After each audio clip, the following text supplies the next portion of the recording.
নমস্কার। আতঙ্কের রুদ্রগড়ের পরবর্তী পর্ব আজকে শোনাব। আদ্যা আবার ইঁট দিয়ে দরজার তালায় আঘাত করল। বিপ্র নিজেকে সামলে বলল, মন্দিরের ভেতরে ঢুকলে অমঙ্গল হবে, দয়া করে তালা খুলো না। একটু থেমে লজ্জা মিশ্রিত কণ্ঠে যোগ করল, এই যে তুমি করে বললাম, কিছু মনে করো না, আমার আবার আপনি টাপনি আসে না। আদ্যা তাচ্ছিল্যের সুরে বলল, মন্দিরে ঢুকলে অমঙ্গল হয় এটা আমি বিশ্বাস করি না। বিপ্র শান্ত গলায় বলল, এটি শ্মশানকালীর মন্দির, এখানে মায়ের উগ্র রূপ পূজিত হতো। অতীতে যারা এই মন্দিরে প্রবেশ করেছে তাদের সঙ্গে এমন ভয়াবহ ঘটনা ঘটেছে যে এখন কেউ এখানে ঢোকার সাহস পায় না।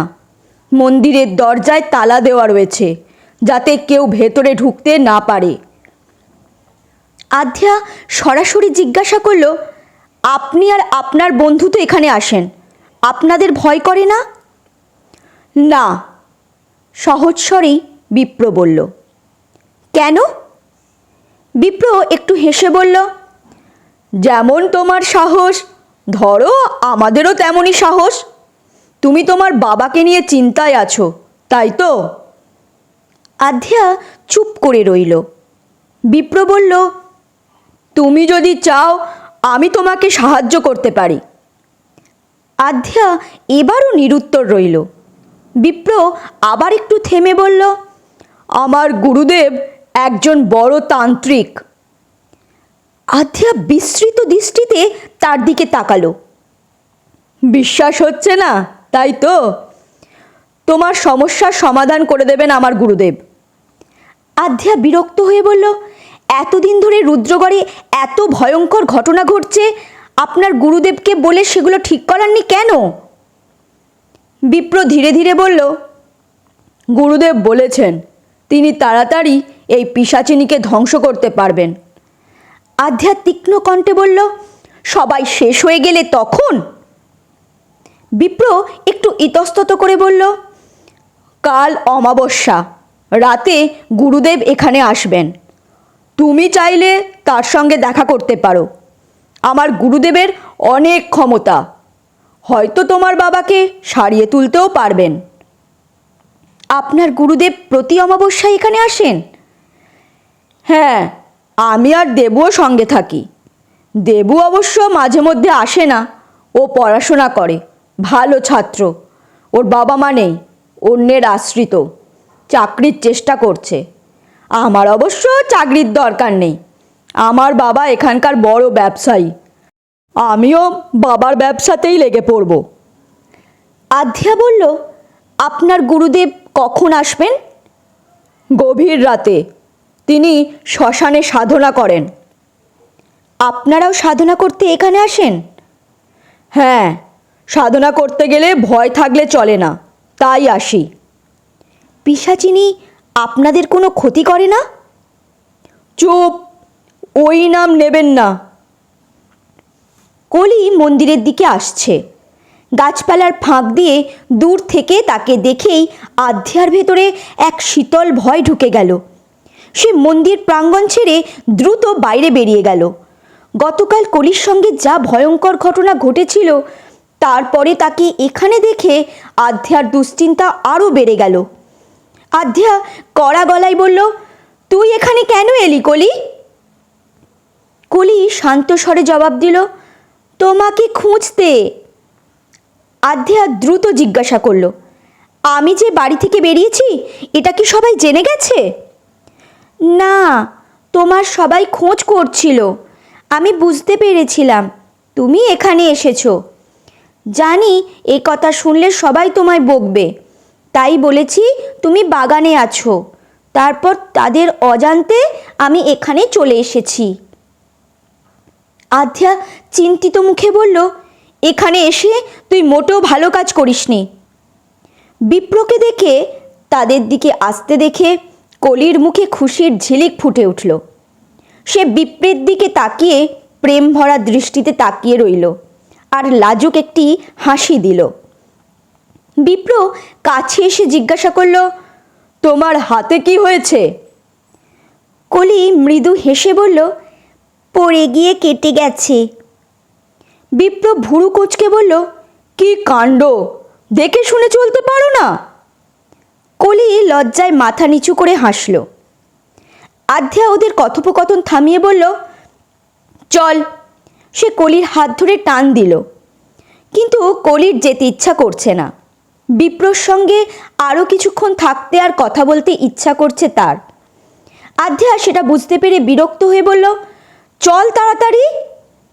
বিপ্র মৃদু হেসে আধ্যাকে বলল, থাকো না, একটু কথা বলি। তোমার সম্পর্কে কিছু বলো, মানে তোমাদের ওখানকার কথা। আধ্যা তৎক্ষণাৎ উত্তর দিল, চলি, কলির শরীরটা ভালো নেই। কলি তাড়াতাড়ি বলে উঠল, আমি ঠিক আছি দিদি। বিপ্র হাসতে হাসতে বলল, ও ঠিক আছে। আধ্যা গম্ভীর কণ্ঠে বলল, আমি ঠিক নেই। তারপর সে কলির হাত ধরে টেনে নিয়ে চলে আসছে। চলতে চলতে কলি রাগ করে বলল, কথা বলার এত সুন্দর সুযোগটা হাতছাড়া করালে দিদি। আধ্যা ধমক দিয়ে বলল, চুপ কর, বাড়ির লোক যদি জানতে পারে আমরা এদিকে এসেছি তাহলে আমাদের কপালে দুঃখ আছে। কলি মৃদু গলায় বলল, দিদি, বিপ্রদার সঙ্গে কতক্ষণ ধরে কথা বললে তুমি? কিছুক্ষণ আগে, সংক্ষেপে জবাব দিল আধ্যা। বিপ্রদা কি রোজ ভোর রাতে মন্দিরের দিকে যায়? আধ্যা রেগে বলল, তার আমি কি জানি রে, আমি তো 3 দিন দেখছি ওনাকে। কলি স্বপ্নীল চোখে বলল, বিপ্রদার জন্য আমি ফিদা। আধ্যা ধমক দিয়ে বলল, থাম তো, ও তোর থেকে কত বড় বলতো। প্রেম কি আর বয়স দেখে হয়? কলি হাসতে হাসতে বলল। আধ্যা বিরক্ত হয়ে বলল, এই পরিস্থিতিতে এত প্রেম আসছে কোথা থেকে তোর? মাধ্যমিক দিবি, পড়াশোনায় মন দে, চুপ করে হাঁট। তারা দুজন দ্রুত পায়ে এগিয়ে আসতে লাগলো। লাবণী দোতলার জানলা দিয়ে ওদের শ্মশানের দিক থেকে আসতে দেখে ভয় পেয়ে গেল। আধ্যা আর কলি চুপি চুপি ঘরে ঢুকলো। লাবণী দোতলা থেকে নিচে নেমে তাদের কাছে দাঁড়ালো। কেতকী রাগের সঙ্গে কলিকে বলল, বাগান থেকে আধ্যাকে ডেকে আনতে এত সময় লাগলো? কলি বলল, বাগানে ভোরের মিষ্টি হাওয়া বইছে, তাই দিদি আসতে চাইছিল না। কেতকী আধ্যার কাছে এসে বলল, মারে, এখানটা তোদের বাড়ির মতো নয়, সবই তো দেখছিস, বুঝতে পারছিস। ঘর থেকে বেরিয়ে আর চিন্তা বাড়াস না আমাদের। চিন্তা করতে করতে কবে যে কখন হার্ট ফেল করে মরব কিছু বলা যায় না। মাসির কথা শুনে আধ্যার কষ্ট হলো। সে ভাবল, সাত করে কি বেরোই? আমার স্বপ্নে দেখা জিনিসগুলোর সাথে এখানকার জিনিসগুলো যে মিলে যাচ্ছে, সেটা কেন আমাকে জানতেই হবে। আর পিশাচিনীকে ধ্বংস করার পথও তো আমাকে বের করতে হবে, আর তার জন্য আমাকে বাড়ি থেকে বেরোতেই হবে। ফ্লাক্সে চা ভরে রেখেছি, ঢেলে খা। এই বলে কেতকী রান্নাঘরে গেল। লাবণী কলির দিকে তাকিয়ে বলল, ভালোই মিথ্যে কথা বলা ধরেছিস। সত্যি দিদি, আমরা বাগানে ছিলাম। আবারও মিথ্যে কথা? আমি দোতলার জানলা দিয়ে তোদের দুজনকে শ্মশানের দিক থেকে আসতে দেখলাম। কলি লজ্জা পেয়ে বলল, সরি দিদি, আর যাব না। আধ্যাদি ওখানে গেছে বুঝতে পেরে ডাকতে গিয়েছিলাম, কাউকে বলিস না প্লিজ। আধ্যা সচরাচর মিথ্যা কথা বলে না, সে চুপ করে রইল। আধ্যা! মায়ের ডাক শুনে আধ্যা ঘরে ঢুকল। নন্দিনী আধ্যাকে বলল, ধর তো তোর বাবাকে, একটু বসাই। আধ্যা আর নন্দিনী একসঙ্গে ধরে আবিরকে বসালো। আবিরের হাত পা অচল, কথা বলতে পারছে না, কিন্তু অন্যান্য সব কিছু সচলই আছে, সে খেতেও পারছে। লাবণী খাবার নিয়ে এলো। আধ্যা নন্দিনীকে বলল, মা, তুমি খেয়ে এসো, আমি বাবাকে খাইয়ে দিচ্ছি। নন্দিনী খেতে গেল। আধ্যা আবিরকে ধীরে ধীরে খাইয়ে দিচ্ছে। খাওয়ানো হলে আধ্যা আবিরের মুখ মুছিয়ে দিল। আবিরের চোখ দিয়ে জল গড়িয়ে পড়ল। বাবার চোখে জল দেখে আধ্যাও কেঁদে ফেলল। সে বাবাকে জড়িয়ে ধরল। একটু পরে নিজেকে সামলে নিয়ে বাবার চোখের জল মুছিয়ে দিয়ে বলল, কেঁদো না বাবা, আমি তোমাকে সারিয়ে তুলবই। সন্ধ্যার পর দেখা গেল কলির কোনো খোঁজ পাওয়া যাচ্ছে না। পুরো বাড়ি তন্ন তন্ন করে খোঁজা হলেও তাকে পাওয়া গেল না। শেষে সবাই ভীত হয়ে এদিক ওদিক খুঁজতে লাগলো। রুদ্রগড়ের সব জায়গা খুঁজেও যখন কলির কোনো হদিশ পাওয়া গেল না, তখন সবাই ধরে নিল যে কলিকে পিশাচিনী শ্মশানে নিয়ে গিয়ে মেরে ফেলেছে। এই ধারণায় গোটা এলাকা শোকে ভেঙে পড়ল। কান্নার রোল উঠল কলিদের বাড়িতে। সবাই দোষ দিতে শুরু করলো আধ্যাকেই। তাদের বিশ্বাস আধ্যাই এই বিপদের মূল। বিশেষ করে অনিল, যার রাগ আর শোকের মিশ্রণে অবস্থা এমন হয়েছে যে সে যেন মুহূর্তে আধ্যাকে বাড়ি থেকে বের করে দিতে চায়। তার আচরণে ফুটে উঠেছে আধ্যার প্রতি তীব্র বিদ্বেষ। অন্যদিকে আধ্যা মা বাবা অর্থাৎ নন্দিনী আর আবির চুপচাপ এই পরিস্থিতি মেনে নিতে বাধ্য হলো। তারা মেয়ের ওপর ওঠা দোষারোপ সহ্য করলেও অসহায়ভাবে কিছু বলতে পারছে না। তাদের চোখে নীরব কান্নার ঝিলিক যেন মনের বেদনার প্রতিচ্ছবি হয়ে ফুটে উঠল। আধ্যা গভীর উদ্বেগে ভাবতে লাগলো, কলি কোথায় গেল? কলির প্রতি তার গভীর মমতা আর চিন্তা মনকে ভারাক্রান্ত করে তুলল।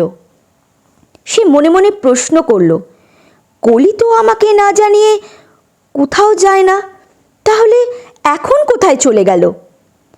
হঠাৎ তার মনে হলো কলি হয়তো শ্মশানের দিকে গেছে। বিপ্র ছেলেটা ওই দিকে থাকতে পারে ভেবে সে কি তার সাথে কথা বলার জন্য গেছে? না, এ কি ভাবছি আমি? নিজের মনেই এমন ভাবনা আসায় আধ্যা নিজেকে ধমক দিল। কিন্তু তৎক্ষণাৎ আরেকটা শঙ্কা তাকে ঘিরে ধরল। পিশাচিনী কি ওকে শ্মশানে টেনে নিয়ে গেল? এই ভয়ঙ্কর ভাবনা মাথাতে আসতেই আধ্যার শরীর কেঁপে উঠল। তার ভেতরে এক অজানা আতঙ্ক বাসা বাঁধল। কিন্তু সে স্থির করল কলিকে সে খুঁজে বের করবেই। আধ্যা সময় নষ্ট না করে একটা টর্চ হাতে নিয়ে লুকিয়ে বাড়ি থেকে বেরিয়ে পড়ল। দৃঢ় পদক্ষেপে শ্মশানের দিকে এগিয়ে চলল। মনে শুধু একটাই কথা, কলি, আমি তোকে খুঁজে বের করবই বোন। সে মা কালীর কাছে প্রার্থনা করল কলিকে রক্ষা করার জন্য। আধ্যা বাঁশঝাড়ের পাশ দিয়ে মন্দিরের দিকে এগোচ্ছে। চারপাশ নিস্তব্ধ, শুধু বাতাসের মৃদু শব্দ শোনা যাচ্ছে। হঠাৎ বাঁশঝাড়ের দিক থেকে একটা শেয়াল অদ্ভুত স্বরে চিৎকার করে উঠল। আধ্যা চমকে উঠে তাকালো সেই দিকে। হাতের টর্চটা তুলে ঘন বাঁশঝাড়ের দিকে আলো ফেলল। আলোর আভায় সে দেখতে পেল কলির মতো একজন বসে আছে। তার বুকের ভেতর ধকধক করে উঠল। কিন্তু বাঁশঝাড় এত ঘন যে পুরোটা স্পষ্ট দেখা যাচ্ছে না। আধ্যা একটু ভালো করে দেখার জন্য আবার টর্চের আলো ফেলল। এখন সে দেখতে পেল বসে থাকা মেয়েটির পরনের জামা ঠিক কলির মতোই, আর পিছন থেকে তাকে ঠিক কলির মতোই লাগছে। আধ্যার মনে একটাই প্রশ্ন জাগল, কলি এখানে কি করছে? তবে কি পিশাচিনী ওকে আবার নিয়ন্ত্রণ করছে?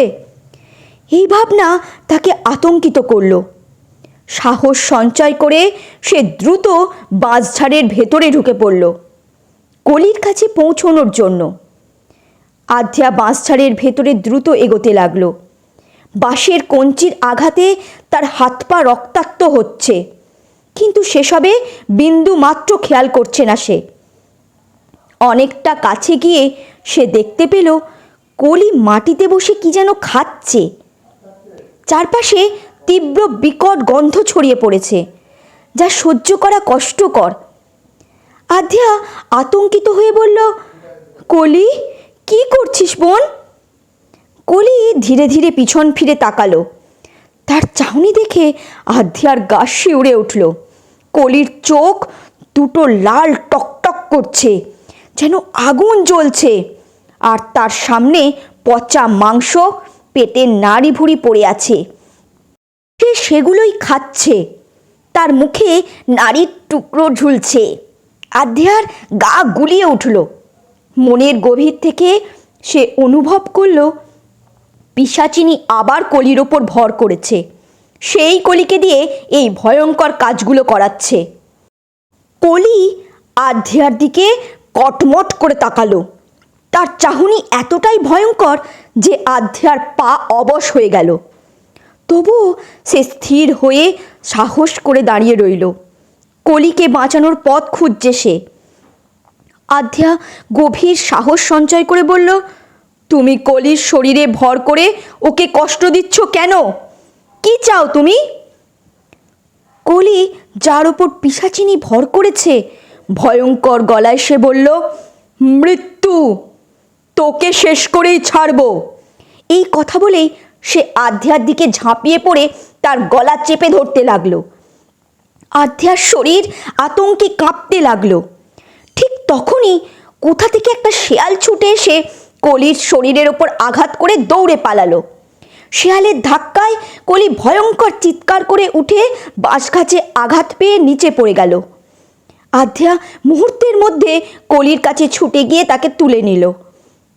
কলির মাথাটা নিজের কোলের ওপর রেখে কাঁপা গলায় বলল, কলি, চোখ খোল। বেশ কয়েকবার ব্যাকুল হয়ে ডাকার পরে কলি চোখ মেলে তাকিয়ে বলল, আমি কোথায় দিদি? আধ্যা দেখল কলি স্বাভাবিক কথা বলছে। সে স্বস্তি পেয়ে বলল, তোর শরীর ঠিক আছে তো বোন? কলি নিজের চারপাশে গন্ধে অস্বস্তি বোধ করল। সে মুখটা কুঁচকে বলল, কিসের পচা গন্ধ দিদি? আধ্যা তাকে পচা মাংসের কথাটা আর বলল না। কলি বমি করে ফেলল। আধ্যা তাকে ধরে দাঁড় করালো। তারপর সান্ত্বনা মিশ্রিত কণ্ঠে বলল, বাড়ি চল, সব ঠিক হয়ে যাবে। আধ্যা তাকে ধরে বাড়ির দিকে নিয়ে আসছে। কলি ভয়ে কাঁপতে কাঁপতে বলল, আমি এখানে কি করে এলাম দিদি? আধ্যা তাকে শক্ত করে ধরে বাড়ির দিকে এগিয়ে আসতে আসতে বলল, তোর শরীরটা ভালো নেই বোন, কথা বলিস না। আধ্যা ভাবল, ভাগ্যিস শেয়ালটা এসেছিল, তাই বেঁচে গেছি। বারবার বেঁচে যাচ্ছি। কেউ না কেউ এসে আমাকে ঠিক বাঁচিয়ে দিচ্ছে। এর পিছনে নিশ্চয়ই কোনো শক্তি কাজ করছে। না হলে অন্য কাউকে তো বাঁচাচ্ছে না, শুধু আমাকেই কেন বাঁচাচ্ছে? এর কারণ যে করেই হোক আমি জানবই। আধ্যা কলিকে ধরে বাড়িতে ঢোকালো। কেতকী ছুটে এসে কলিকে জড়িয়ে ধরে কান্নায় ভেঙে পড়ল। কোথায় গিয়েছিলি মা? আমরা চিন্তায় কি না কি ভাবছিলাম, বলে তো যেতে পারতিস। কতবার বলেছি রাতে বাড়ি থেকে বেরোবি না। তুই ফিরে এসেছিস, হে আমার সাতপুরুষের ভাগ্য। কেতকীর কথা বলতে বলতে হঠাৎই খেয়াল হলো কলির গা মুখ থেকে এক অদ্ভুত পচা গন্ধ বেরোচ্ছে। বিস্মিত হয়ে সে বলল, কোথায় ছিলি মা? তোর গা মুখ থেকে এই গন্ধ কেন বেরোচ্ছে? কলি ফ্যাল ফ্যাল করে চেয়ে রইল। তার মুখে কোনো কথা নেই, তার কিছু মনেও নেই। বাড়ির সবাই বুঝতে পারল কলির সাথে ভয়ানক কিছু ঘটেছে।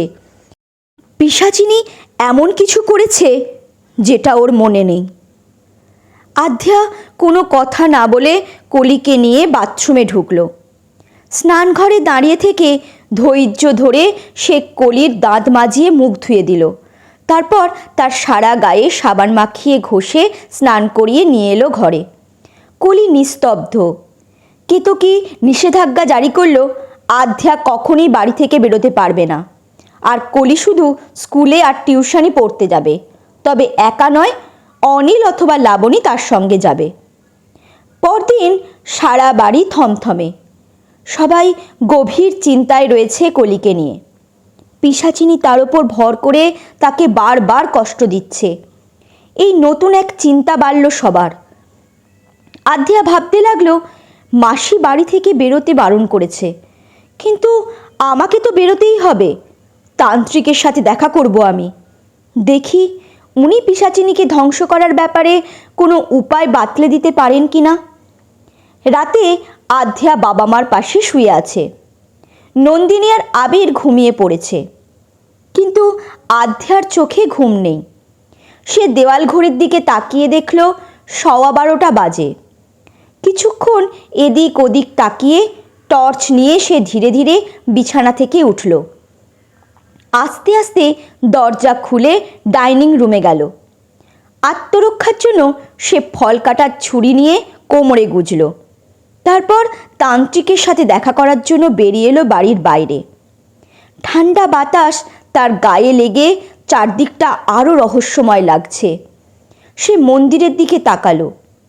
সোনালি আর লাল রঙের মিশ্রণে যে অপূর্ব আলোকরশ্মি সে মন্দিরের চূড়ায় জ্বলতে দেখে, আজ তা জ্বলছে না। আধ্যা মন্দিরের সামনের পথ ধরে হাঁটতে হাঁটতে মন্দিরের দিকে তাকালো। গভীর অন্ধকারে ঢাকা মন্দিরটি দেখে তার মন কেমন যেন অস্থির হয়ে উঠল। মনে হলো যেন কোনো এক অদৃশ্য শক্তি তাকে মন্দিরের দিকে টেনে নিয়ে যাচ্ছে। দ্বিধায় থেমে দাঁড়ালো সে। তবে পা বাড়াতেই পিছন থেকে দেবুর রাগী কণ্ঠ শুনতে পেল। আপনি আপনি অমাবস্যার রাতে এখানে এসেছেন কেন? আধ্যা আচমকা এই কথায় থমকে গেল। কেঁপে উঠে পাশ ফিরে তাকালো। সেখানে দাঁড়িয়ে রয়েছে দেবু। তবে এবার দেবুর রাগী স্বর কিছুটা নরম হয়ে এলো। ক্ষীণ কণ্ঠে হাত জোর করে সে বলল, দেখুন, এখান থেকে চলে যান প্লিজ। আপনি শহরের মানুষ, ওখানে রাত বেরাতে ঘোরাঘুরি করা যায়, কিন্তু এখানে তা একেবারেই সম্ভব নয়। নানা বিপদ ওত পেতে থাকে এখানে। আমি আপনার চেয়ে অনেক বড়, তাই অনুরোধ করছি চলে যান। আধ্যা কিছুক্ষণ চুপ করে থেকে বলল, আমি তান্ত্রিকের। তার কথা শেষ হওয়ার আগেই একরকম অন্ধকার ফুঁড়ে শ্মশানের দিক থেকে দ্রুত গতিতে বিপ্র এগিয়ে এসে আধ্যাকে বলল, এসো, গুরুদেব এসেছেন। আধ্যা শ্মশানের ভেতর গেল বিপ্রর সাথে। দেবু চিন্তিত মনে তাদের পিছন পিছন গেল। যজ্ঞের আগুনের লাল আভা চারদিকে ছড়িয়ে পড়ছে। একজন বয়স্ক ব্যক্তি কালো কাপড়ে আবৃত হয়ে স্থিরভাবে বসে আছেন। তার মাথায় লম্বা জটা খোপা করে বাঁধা, কপালে ছাইয়ের তিলক আঁকা, আর গলায় হাড়ের মালা ঝুলছে। তার সামনে যজ্ঞের উপকরণ রয়েছে। বিপ্র ধীরে ধীরে বলল, গুরুদেব। তান্ত্রিক ধীর দৃষ্টিতে তাকালেন। আধ্যা তৎক্ষণাৎ বুঝে গেলেন ইনিই তান্ত্রিক, কিন্তু তার চোখের তীক্ষ্ণ দৃষ্টি আধ্যার গায়ে কাঁটা দিয়ে উঠল। বিপ্র আবার বলল, গুরুদেব, এর কথাই আমি আপনাকে বলেছি। তান্ত্রিক হাত উঁচু করে বিপ্রকে চুপ করতে বললেন। বিপ্র থেমে গেল। তান্ত্রিক গভীরভাবে আধ্যাকে পর্যবেক্ষণ করে বললেন, বস, তোর শুনেছি অনেক সাহস আছে। আধ্যা ধীরে বসে পড়ল। তান্ত্রিক গভীর কণ্ঠে বললেন, তোর হাত দুটো মেলে ধর তো দেখি। আধ্যা নিজের হাতে ধরা টর্চটা নিচে রেখে ধীরে ধীরে হাত মেলে ধরল। তান্ত্রিক তার হাতের রেখাগুলো গভীর মনোযোগ দিয়ে দেখতে লাগলেন। তার চোখে অভিজ্ঞতার ঝিলিক। আধ্যা সতর্ক। সে চারপাশে সবার দিকে নজর রাখছে, যেন কোনোভাবে অতর্কিতে হামলা হলে নিজেকে রক্ষা করতে পারে। তান্ত্রিকের মুখে খুশির আভা ফুটে উঠল। তিনি বললেন, বল, কি জন্য এসেছিস? আধ্যা বিনীত কণ্ঠে বলল, আমার মাসির মেয়ে কলির ওপর পিশাচিনী 2 দিন ধরে ভর করছে। তাকে কষ্ট দিচ্ছে, তার উপর ভর করে আমাকে মারতে চাইছে। ঠিক তখনই শ্মশানের নিস্তব্ধতা ভেঙে তাণ্ডব শুরু হলো। প্রচণ্ড ঝড় উঠল। চারপাশের গাছের ডাল ভেঙে পড়তে লাগলো। যজ্ঞের আগুন দপদপ করে নিভে যাওয়ার উপক্রম হলো। এই দৃশ্য দেখে বিপ্র, দেবু আরও আধ্যা ভীত হয়ে পড়ল। তান্ত্রিক তৎক্ষণাৎ উঠে দাঁড়ালেন, দ্রুত মন্ত্র পাঠ করতে লাগলেন। তারপর চারিদিকে জল ছিটিয়ে দিলেন, যেন তার শক্তি সেই তাণ্ডবকে থামিয়ে দিল। ঝড়ও থেমে গেল। শ্মশানে আবার নিস্তব্ধতা ফিরে এলো। তান্ত্রিক আধ্যার দিকে ফিরে বললেন, এবার বল। আধ্যার মনে গভীর ভরসার বীজ বপন হলো। তার মনে দৃঢ় বিশ্বাস জন্মালো যে এই তান্ত্রিকই পিশাচিনীকে ধ্বংস করতে পারবেন। আধ্যা গভীর শ্বাস নিয়ে বললেন, রুদ্রগড়ের সবাই ভীষণ কষ্টে আছে, আপনি আমাদের সাহায্য করুন, এই পিশাচিনীকে ধ্বংস করুন। তান্ত্রিক মৃদু হাসলেন, যেন তার কথার গভীরতা বোঝাতে চাইছেন। তিনি বললেন, এই পিশাচিনী যে সে পিশাচিনী নয় রে মা। জীবিতকালে যে কঠোর তন্ত্র সাধনা করেছিল আর সেই সাধনায় সিদ্ধি লাভ করেছিল, স্বয়ং মা কালীর আশীর্বাদ ধন্য সে। তাকে ধ্বংস করা সহজ নয়। রুদ্রগড়ের মানুষ অনেক বড় বড় তান্ত্রিককে এনেছিল, কিন্তু পিশাচিনী শুধু তাদের নয়, তাদের আনিয়ে যারা সাহায্য চেয়েছে তাদেরও ভয়ঙ্করভাবে মেরে খেয়েছে। আধ্যা বুঝতে পারল মাসি কেন তার বাবাকে তান্ত্রিক আনতে বারবার বারণ করেছিল, আর বাবা তান্ত্রিক এনেছিল বলেই পিশাচিনী তাকে ফেলে দিয়ে হাত পা অচল করেছে। বাবার কথা বলার ক্ষমতাও কেড়ে নিয়েছে, তবে প্রাণে মারেনি, এটাই সান্ত্বনা। কিন্তু এই ভাবনাতেই তার শরীর শিউরে উঠল, কখন আবার পিশাচিনী বাবার ওপর হামলা করে বসে। তান্ত্রিক আধ্যার মুখের ভাব লক্ষ্য করে বললেন, কি ভাবছিস? আধ্যা কাঁপা গলায় বলল, আপনি এখানে এসে কি করে বেঁচে আছেন? বিপ্রদা, দেবুদা এনারাও তো। তান্ত্রিক মৃদু গলায় বললেন, আমি বহু বছর ধরে কঠোর তন্ত্র সাধনা করে সিদ্ধি লাভ করেছি, তাই কোনো ভূতপেত্নী কিংবা পিশাচিনী আমার কোনো ক্ষতি করতে পারে না। আমার শিষ্যদেরও ওরা ছুঁতে সাহস পায় না। তবে আমার শিষ্য হওয়া সহজ কথা নয়, কঠোর নিয়মকানুন মানতে হয়। এই বিপ্র আর দেবু সেই নিয়ম অনুসরণ করে বলেই তারা আমার সঙ্গ পায়। তান্ত্রিকের অভিজ্ঞতা আর শক্তি আধ্যাকে কিছুটা হলেও ভরসা দিল। সে উদ্বিগ্ন স্বরে তান্ত্রিককে জিজ্ঞাসা করল, পিশাচিনীকে ধ্বংস করার কি কোনো পথ নেই? তান্ত্রিক গভীর মুখে বললেন, একটা উপায় আছে। আধ্যা দ্রুত বলল, কি উপায়? তান্ত্রিক ধীরে বললেন, হাড়ের তলোয়ার। এই কথা শুনে সবাই অবাক হয়ে তান্ত্রিকের দিকে তাকিয়ে রইল। তিনি যোগ করলেন, হাড়ের তলোয়ার দিয়েই পিশাচিনীকে ধ্বংস করা সম্ভব। আধ্যা উত্তেজনায় প্রায় চিৎকার করে উঠল, তাহলে আর দেরি কেন? তাড়াতাড়ি যারা হাড়ের জিনিস বানায় তাদের কাছে গিয়ে তলোয়ার বানিয়ে নিতে হবে। তান্ত্রিক মৃদু হাসলেন, যেন তার অভিজ্ঞতা আর জ্ঞানের ওজন অনুভব করাচ্ছেন। তিনি বললেন, এ তলোয়ার যে সে তলোয়ার নয়, এটা বহু আগেই বানানো হয়েছিল। এই শ্মশানকালীর মন্দিরে ছিল তলোয়ারটি, সেটি এখন নিখোঁজ। আধ্যার কৌতূহল বেড়ে গেল। সে জিজ্ঞেস করল, তাহলে সেটা কোথায়? তান্ত্রিক শান্ত গলায় বললেন, আমিও জানি না। আধ্যার মনে একরাশ প্রশ্ন জমল। সে আবার বলল, এই রুদ্রগড়েই কি তলোয়ারটি আছে? তান্ত্রিক বললেন, সেটা তো আমিও জানি না রে, তবে এটুকু জানি তোর সাহস অসীম, তুই পারবি এই তলোয়ার খুঁজে বের করতে। তান্ত্রিকের কথায় আধ্যার মনে ভয় আর কৌতূহলের মিশ্রণ তৈরি হলো। তলোয়ার খোঁজার দায়িত্ব যেন এক নতুন যাত্রার সূচনা করে দিল।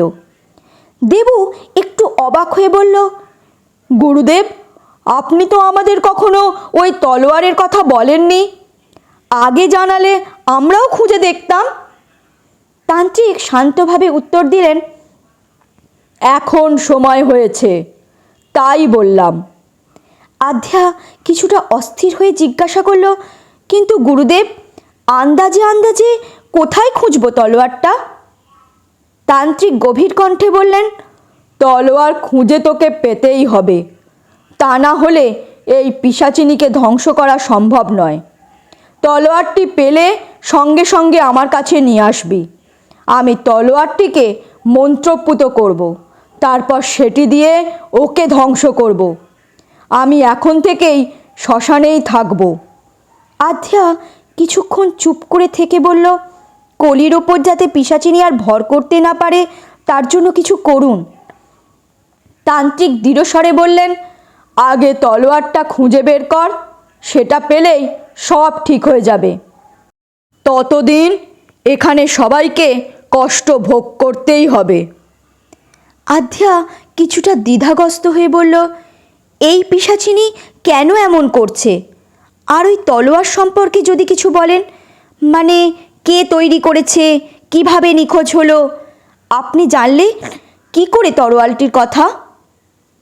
তান্ত্রিক ধৈর্য ধরে বললেন, পরে শুনিস, এখন আমার যজ্ঞের সময় অতিবাহিত হচ্ছে, বাড়ি ফিরে যা।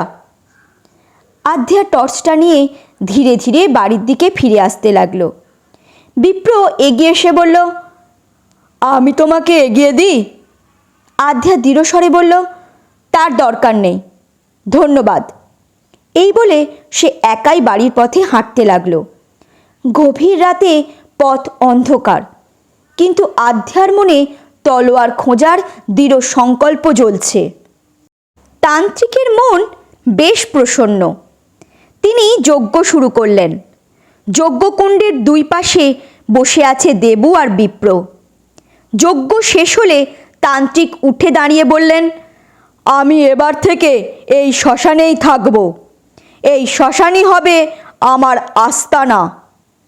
তিনি শ্মশানের এক কোণে ভাঙাচোরা দেওয়ালের পাশে, যেখানে ঘন ঝোপঝঙ্গল মাথা তুলেছে, সেখানে একটি গোপন জায়গা তৈরি করলেন।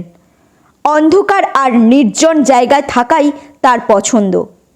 এরপর তিনি দেবু আর বিপ্রের দিকে তাকিয়ে বললেন, আধ্যার দিকে নজর রাখবি, দরকার পড়লে তাকে সাহায্য করবি, তবে বিশেষ প্রয়োজন ছাড়া আমাকে ডাকতে আসবি না। এখন তোরা ফিরে যা। দেবু আর বিপ্র মাথা নেড়ে সম্মতি জানালো। গুরুদেবকে প্রণাম করে শ্মশান থেকে বেরিয়ে গ্রামের দিকে ফিরছে। পথের মধ্যে দেবু বলল, গুরুদেব কেন আধ্যা মেয়েটিকেই হাড়ের তরোয়াল খুঁজতে বললেন? আর কেন বললেন তুই পারবি এই তলোয়ার খুঁজে বের করতে? বিপ্র একটু ভেবে উত্তর দিল, ওর সাহস অনেক তো, তাই বোধহয়। দেবু তৎক্ষণাৎ বলল, আমাদেরও তো সাহস আছে। বিপ্র হেসে বলল, হ্যাঁ তা আছে, তবে আমাদের কাছে গুরুদেব আছেন, তার আশীর্বাদে পিশাচিনী বা অন্য ভূতপেত্নীরা আমাদের কিছু করতে পারছেন না। কিন্তু আধ্যার কথা ভাব, সে একা আর মেয়ে মানুষ, অন্ধকার শ্মশানের মতো জায়গায় সাহস নিয়ে বারবার ঢুকে যাচ্ছে, ভাবা যায়? দেবু মাথা নাড়িয়ে বলল, ঠিকই বলেছিস। বিপ্র বলল, পিশাচিনী আর অন্য অশরীরী আত্মারা মেয়েটার কিছু করতে পারছে না। নিশ্চয়ই ওর ভেতরে কিছু বিশেষ শক্তি আছে, না হলে ওর বেঁচে থাকার কথা তো নয়। গুরুদেবও ওকে দেখে খুশি হয়েছেন। গুরুদেব যেন ওরই প্রতীক্ষায় ছিলেন। দেবু বলল, আর মেয়েটার কৌতূহলও অনেক বেশি, সেটাই ওকে এগিয়ে নিয়ে যাচ্ছে। দেবু এবার একটু গম্ভীর মুখে বলল, কোথায় থাকতে পারে বলতো ওই তলোয়ারটা? বিপ্র তার প্রশ্নের কোনো সরাসরি উত্তর না দিয়ে গভীর চিন্তায় মগ্ন হয়ে গেল। দুজনেই নিজের মনে প্রশ্নের জট খুলতে চেষ্টা করতে করতে নিজের বাড়ি ফিরে গেল। সকালের আলো ধীরে ধীরে ঘরটিতে ছড়িয়ে পড়েছে। আধ্যা ঘুমিয়ে আছে। তার মা নন্দিনীকে শক্ত করে সে জড়িয়ে ধরে আছে। নন্দিনী মমতার সঙ্গে মেয়ের কপালের চুল সরিয়ে দিয়ে তার মুখে একটি আলতো চুমু দিল। আধ্যা চোখ মেলে মায়ের দিকে তাকালো, মাথা রাখলো তার কোলে। নন্দিনী গভীর দুশ্চিন্তায় বলল, মারে, কেন বেরোস ঘর থেকে? তুই আমাদের সব। তোর কিছু হয়ে গেলে আমাদের কি হবে বলতো? তার গলা ধরে এলো, যেন কান্না আসন্ন।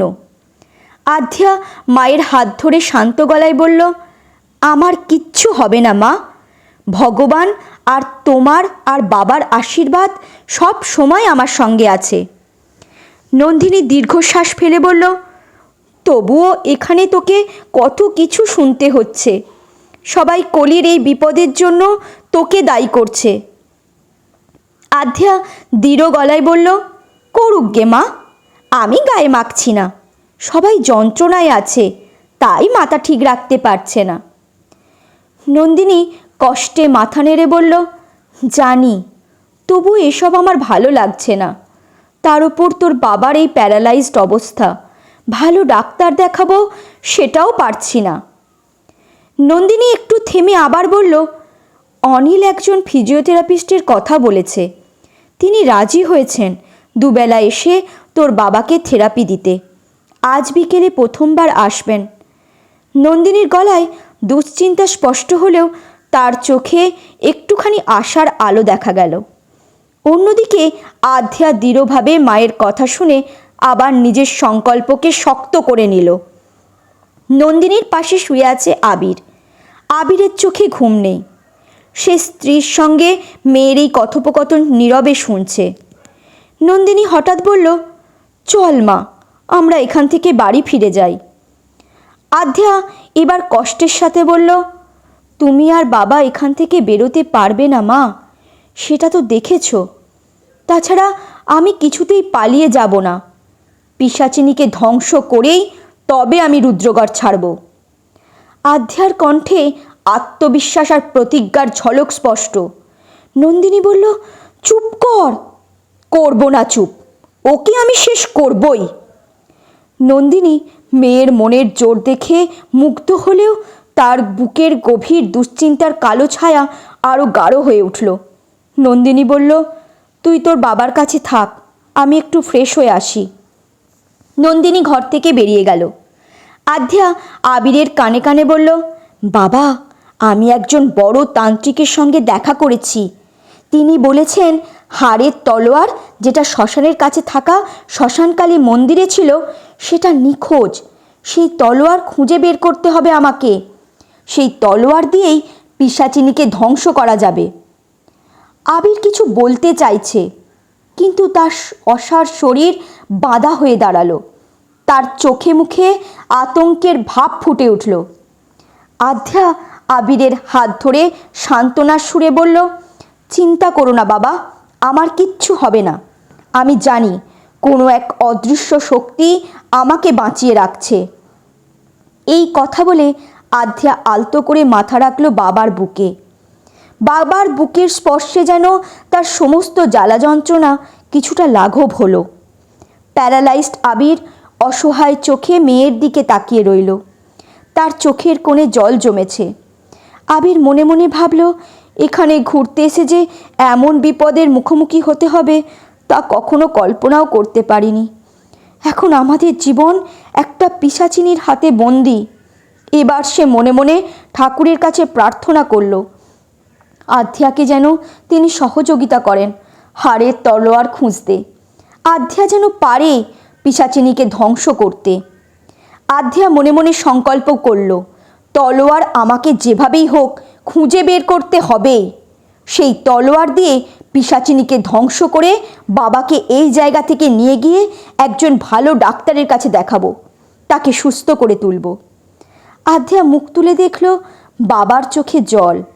সে আবিরের চোখের জল মুছিয়ে দিয়ে সান্ত্বনার সুরে বলল, বাবা, তুমি আমাদের বটগাছ, আর তুমি যদি এমন ভেঙে পড়ো তাহলে আমরা কি করব?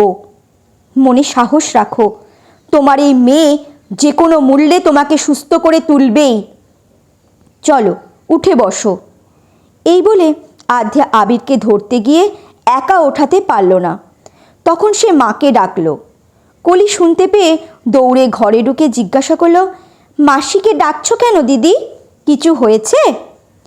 আধ্যা কলির দিকে তাকিয়ে বলল, তোর শরীর ঠিক আছে তো বোন? ঠিক সেই মুহূর্তে অনিল ঘরে ঢুকলো। সে রাগত স্বরে বলল, কলি, একদম আধ্যার কাছে আসবি না। তোরা দুজন আলাদা থাকবি, বুঝলি? কলি চুপচাপ দাঁড়িয়ে রইল। অনিল আবার গম্ভীর হয়ে বলল, শুনতে পেলি না আমার কথা? সামনে পরীক্ষা, গিয়ে পড়তে বস। কলি নিরুপায় হয়ে চলে গেল। অনিলের এমন আচরণ দেখে আবিরের মুখ মলিন হয়ে গেল, আর আধ্যার চোখে জল এসে গেল। তখনই লাবণী ঘরে ঢুকে অনিলকে বলল, তোকে মা ডাকছে দাদা, যা শুনে আয়। অনিল চলে গেল।